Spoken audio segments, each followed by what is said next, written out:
How's everybody doing? Let me make another political video. I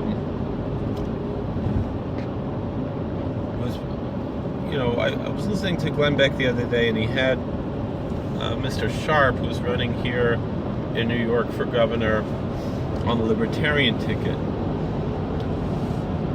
And I wasn't able to hear so clearly everything he was saying because the station wasn't so clear, and I didn't hear the whole thing either. In general, I am a fan of what Glenn Beck has to say, and I really agree with him in principle. That yes, the Libertarian candidate sounds like the type of candidate I would like to see. However, that being said, if I saw that Mark Molinaro had only 20% of the vote or something, then I would vote Libertarian. But from what I've heard, it's a lot closer than people think. That being said, voting Libertarian might wind up being a vote for Cuomo. And with all due respect to the office of the governor, I will not vote for Cuomo, and I will not passively vote for Cuomo. As much, he can't buy us off with whatever nice things he does for the community when he's destroying the state. And the ironic thing is that the types of things that our communities get, everybody should get. I mean, the state should be. It's ironic how, the history of it was that the Hasidic communities never asked that much, and so Mario Cuomo said,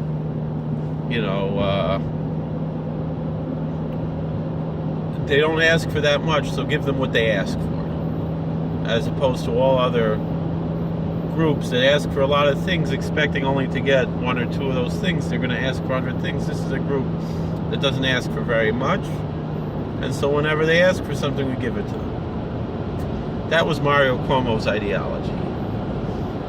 The fact of the matter is, whatever he gave them was something that should benefit everybody in a libertarian stance, and it's an irony of that.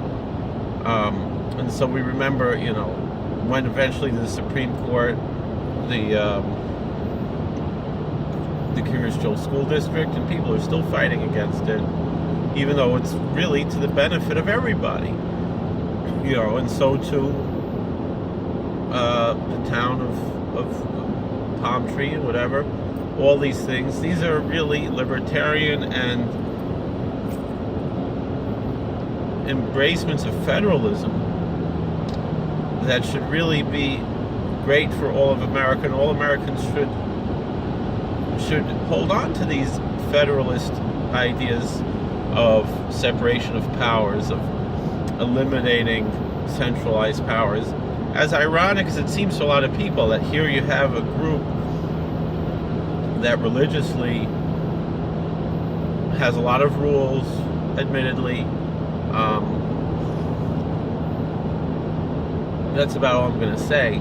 It's not like a lot of people think that it's like some kind of cult.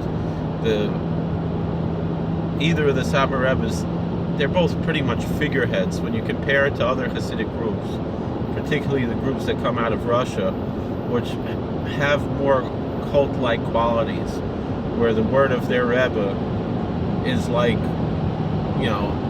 it's stronger than the word of God, because God didn't say to burn down somebody's house because they davened in the wrong shul.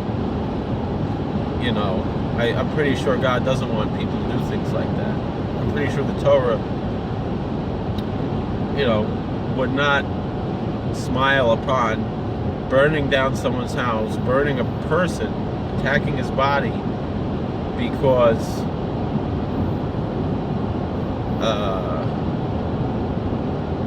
because he davened in a different minyan. That's really crazy. In Curious Joel, it's just the opposite. You have 50, 60 different shuls in town of all different customs, following all different rebbes, and many of those shuls are in direct opposition to the majority main synagogue there, to the largest synagogue in town. That means that all the things that people, even though there were fights in the past back and forth, all that's pretty, it doesn't mean everybody loves each other, which is sad. We should love each other. We're supposed to love each other. And most people, even if they are part of one team or the other, generally still love the other people. They'll even be mashadich. It's not as strict in many aspects, even though with other things they're very strict, especially externally, but internally and ideologically, I would say that the Satmar Hasidim are probably the most liberal group in the Haredi community in many ways in their ideology, meaning they are open to a lot of things that a lot of others would not be open to. This other group that I mentioned, if you don't sing the same Zmiras as the Rebbe sings, if you don't wear the same glasses the Rebbe wears, if you don't, put your payas exactly like the Rebbe puts, you're kind of an outcast, Whereas in Satmar, all these things, they laugh at these things. This is nonsense. And I find it ironic that, so many American people, I'm talking, Litvish and to the right wing of modern Orthodoxy, have tremendous respect for this other Rebbe, who I also have respect for. I don't have any problem with him. But, they want to get away and see something different, and they go to his community instead of going to visit Curious Joel. I think there's much more to see in Curious Joel.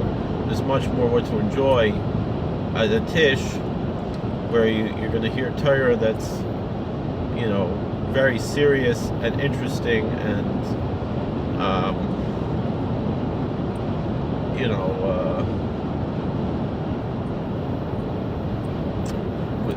with Chochmah. It's it's clear, again, not to put down anybody else.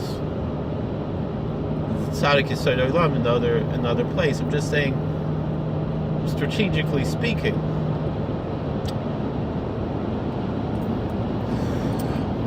All that being said, and with all due respect and even gratitude to the Cuomo family for whatever things they've done, the fact that all these things that they've done have only really been for the benefit of our community and not for all New Yorkers is a problem.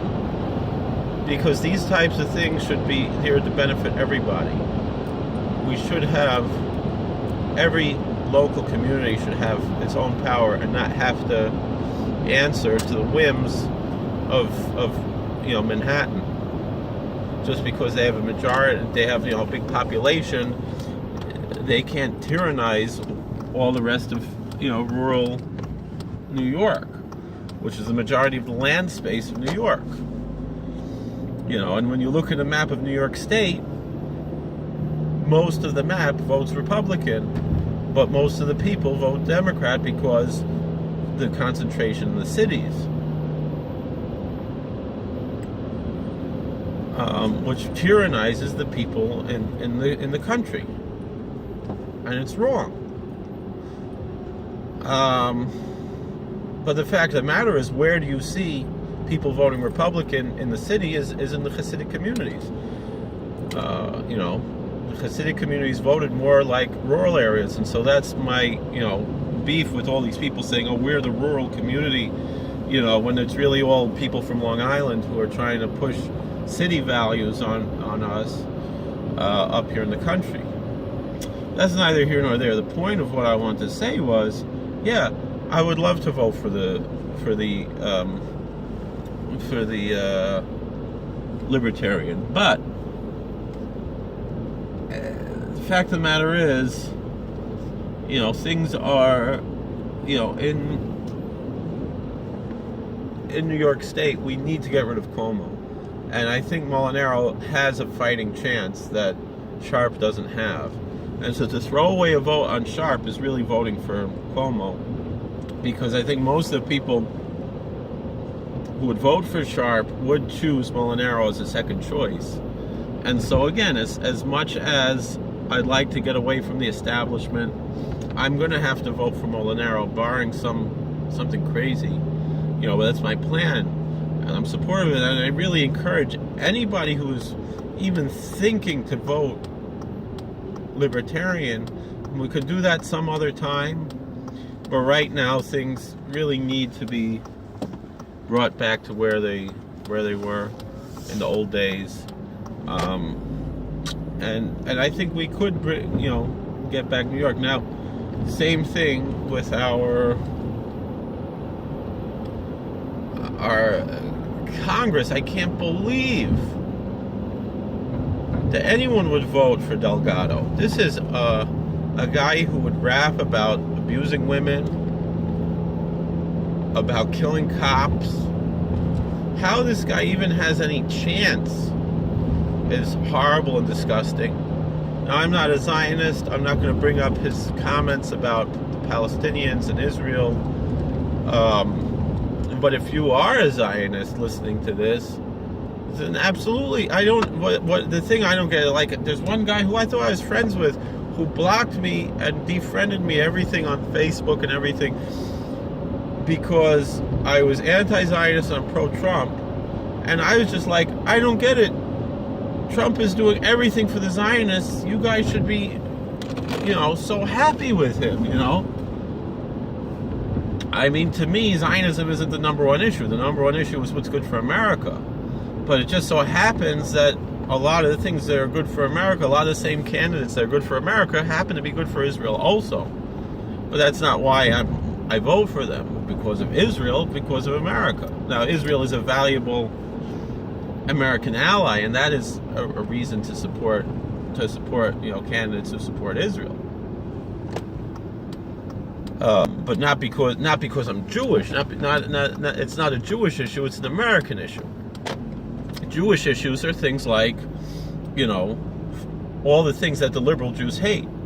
The real all the issues that the liberal Jews support are the opposite of Jewish issues, because Judaism is a religion, not a race, and the liberal Jews aren't really following Judaism. They're not, their religion is not Judaism.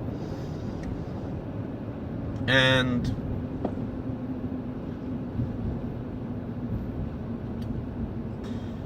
what can I say? What else can I say about this? I mean, the Torah is very clear. Men can't marry men. I mean, although I might be somewhat libertarian about some of these issues, and I can hear those who say, yeah, don't. Even Orthodox people who say, this should not be a government issue. But still, it's. I think it should be. I mean, it's. We have the Sheva Mitzvahs B'nai Noach. There's certain things, I mean, the question is, where does it end? I don't know, but it's pretty serious. Now, what about this story now going on where all these bombs that have been quote-unquote bombs, quote-unquote delivered to prominent Democrats? I would not be surprised if, especially because of the fact that, thank God, no one's gotten hurt from any of these. Obviously, these are designed only to make the news and not to actually hurt anybody. And so, therefore, it would be pretty obvious to any observer that it's a fair bet to say that this is not what it appears to be. I think that's enough to say what that means. Should I go? It's too cold to go in the leaks and mix them. Maybe tomorrow, Kavod Shabbos. debating on this. All right. Thank you for watching. God bless. Please like, share, and subscribe, comment.